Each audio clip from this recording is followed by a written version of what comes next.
Welcome back to the early show. Sales for existing homes went up for the second straight month in May, but prices still fell sharply. These signs the market is slowly beginning to rebound.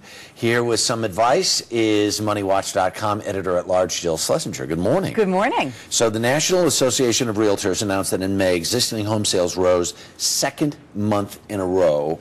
What is driving this? There are basically three issues. One, mortgage rates are pretty low, historically low.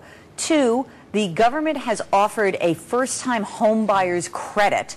And three, we actually have motivated sellers because there's a lot of foreclosed properties on the market. Those three things together have created a lot of activity. All right. Now, what advice would you give for people who are trying to sell their home right now? All right. First of all, no offer is too low. Do not snub an offer. You are no longer in a place where you can do this. Right. The other thing is keep your house in good shape, but when you have someone who comes, I would say have your comps ready of other places in your neighborhood, and you say, look, my house is so much better and this just sold for X. Right. Finally, this is a really key one. Market to first-time home buyers. That's where the action is because of that home buyer credit. So you want to really say, if you've never bought a home before, if I were writing an ad, I'd write it to the first-time home buyer or their parents. Really look at those comparables, though, too, because if you can say mine's better because X, Y, or Z, then you have that much better of a chance. Indeed. What advice would you give somebody looking to buy a home right now? First of all, you got to make sure you can afford it, and that does not go away. And there is a rule of thumb.